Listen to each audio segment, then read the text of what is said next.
శ్రీగురుభ్యో నమః. హరి ఓం. ఇంట్లో దంపతులకు ఈ సమస్యలు ఉన్నాయా? అదేవిధంగా మీ మానసిక శాంతతకి పరుగుల జీవితంలో చాలామంది చాలా పూజలు చేసుకోలేరు. ఇది లలితా సహస్రనామ భాష్యంలో నుంచి తీసి కొన్ని విశేష మంత్రాలు, విశేష నామాలు. సహస్రనామం అనేది విశేష మంత్రశాస్త్రం అండి. లలితా సహస్రనామం అంటే ఏదో స్తోత్రము, దాంట్లో నిగూఢమైన విశేషమైన బీజాక్షరాలు పెట్టారు. దాంపత్య సమస్య ఉన్న వాళ్ళు ఖచ్చితంగా ఇది పాటిస్తే మాత్రం ఖచ్చితంగా వాళ్ళకి అన్యోన్యత కలుగుతుంది. అస్మద్గురవే నమః. గురవే సర్వలోకానాం భజరే భవరోగిణాం నిధరే సర్వవిద్యానాం దక్షిణామూర్తయే నమః. శృతిస్మృతిపురాణానాం ఆలయం కరుణాలయం నమామి భగవత్పాదం శంకరం లోకశంకరం. శ్రీగురుభ్యో నమః. హరి ఓం. అందరికీ నమస్కారం అండి. నా ఛానల్ ఇంతకాలం చూస్తున్న వాళ్ళందరికీ కూడా విశేషంగా శివరాత్రి శుభాశిస్సులు. అందరూ కూడా శివరాత్రికి విశేషంగా శివార్చనలు, శివాభిషేకాలు చేసుకోవాలని విశేషంగా కోరుతున్నాము. ఎవరైనా రుద్రాభిషేకం కొరకు మమ్మల్ని సంప్రదించవచ్చు. అహోరాత్రం చేయించుకోదలుచుకున్న వాళ్ళు, లేదా శివార్చన ఎలా చేసుకున్నారనే విధానం, శివార్చన చేసే విధానం, ఇంట్లో ఇలా చేసుకోవాలనే దానికి సంబంధించిన ఏదైనా మీకు అనుమానాలు కానీ అభిప్రాయాలు ఉన్నా కానీ, శివార్చన చేసే విధానం ఎటువంటిది అన్నది కానీ ఆ కమెంట్ బాక్స్లో నాకు మీ ప్రశ్నలు ఏమన్నా అడిగితే దానికి విశేషంగా సమాధానం చెప్తాము. అలాగే ఈరోజు విశేషంగా మేము వచ్చిన కారణం ఒకటి ఉన్నది. అదే అన్యోన్య దాంపత్యము.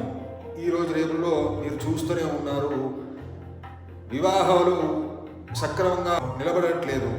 వివాహాలు అనేవి ఎక్కడ మీరు చూసినా కానీ ప్రస్తుతం నడుస్తున్న ట్రెండింగ్ ఏంటంటే డివోర్స్ ట్రెండింగ్ నడుస్తుంది.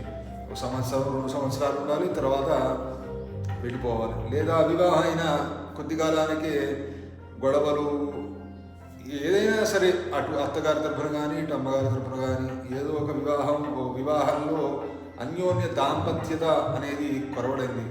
ఈ అన్యోన్య దాంపత్య ఎలా కలగాలి అనేది ఈరోజు మనం తెలుసుకుందాం.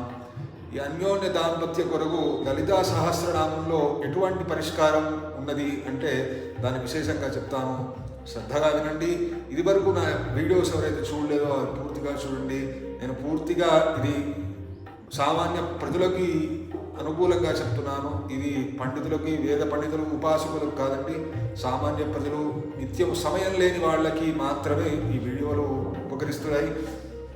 అదేవిధంగా ఈరోజు అన్యోన్య దాంపత్యము ఎలా చేకూర్చుకోవాలి, లలిత అమ్మవారి అనుగ్రహం ఎలా పొందాలి అనే దానిపై ఇప్పుడు మనం ఈ నామాన్ని మీరు నిత్యం పారాయణం చేసుకుంటే శీఘ్రంగా అది ఎలా చేయాలి, ఏ విధంగా చేయాలి అనేది కూడా చెప్తాను.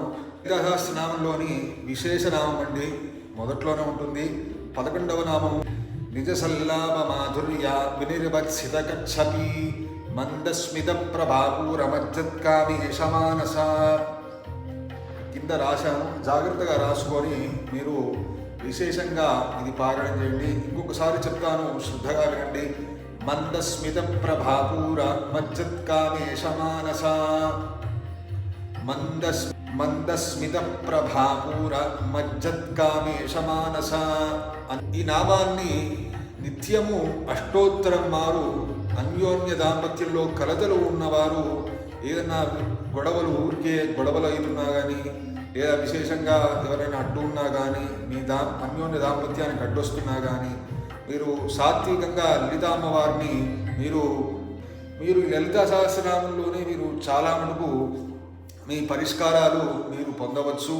కాబట్టి అన్యోన్య దాంపత్యత కొరకు మరియు మీ ఇంట్లో కలతలు కానీ, ఈ ఎడమొహం పెడమొహం అని మా వాడుకలు ఉన్న భాషలో అంటారు, ఇట్లా దంపతుల మధ్యలో ఇలాంటి గొడవలు ఏమైనా ఉన్నా వారు ఈ నామాన్ని రోజు అష్టోత్తరం మారు 27 రోజులు చేసుకొని అమ్మవారికి కుంకుమార్చన చేసుకోండి. విశేషంగా 27 రోజుల్లో మీరు మంచి ఫలితాన్ని చూస్తారు అనేది మాత్రం ఖచ్చితం. మీరు ఇది పాటించండి, శీఘ్రంగా అమ్మవారి అనుగ్రహం పొందుతారు. వివాహం కానీ స్త్రీలు కూడా ఉన్నారు, కన్యలు అంటే వివాహ దగ్గర వరకు వచ్చి వెళ్ళిపోతున్న వాళ్ళకు కూడా ఈ లలితాశ్రామంలోనే ఇంకొక విశేషమైన మంత్రం ఉన్నది. అది ఈ వచ్చే వీడియోలో చెప్తాను. దాని గురించి విశ్లేషణ, ఆ నామం గురించి మీకు వస్తే కన్యలకి వివాహం శీఘ్రంగా జరుగుతుంది అనేది నేను విశేషంగా చెప్తాను. ఆ ఛానల్ని సబ్స్క్రైబ్ చేసుకోకపోతే మాత్రం మీరు ఖచ్చితంగా సబ్స్క్రైబ్ చేసుకోండి. విశేషంగా మీకేమైనా అనుమానాలున్నా, మీకేమైనా దేని గురించైనా తెలుసుకోవాలి ఈ నా వీడియోల ద్వారా అనుకుంటే మాత్రం మీరు ఆ కామెంట్ బాక్స్లో పెట్టండి. నా సబ్స్క్రైబ్ చేసుకోండి, లైక్ చేయండి, ఎవరైనా అవసరం ఉన్న వాళ్ళకి షేర్ చేయండి. ఈ సామాన్య ప్రజల కోసం, సామాన్యంగా ఇంట్లో కూర్చొని సమయం లేని వాళ్ళకి చేసుకునేటందుకు చెప్తున్న వీడియో అండి. కాబట్టి మీరు శీఘ్రంగా ఈ నామాన్ని, లలితాశ్రామంలోని నామాన్ని చేసుకోండి. మీరు అన్యోన్య దాంపత్య పొందండి. సదా శ్రీ లలితా త్రిపుర సుందరి అమ్మవారి అనుగ్రహం పొందగలరు అని మనసారా ప్రార్థిస్తున్నాను.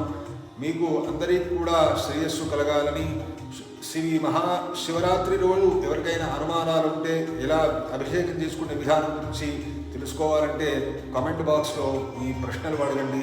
విశేషంగా నేను సమాధానం చెప్తాను. ఓం హరి ఓం నమః పార్వతీపతయే హర హర మహాదేవ హర.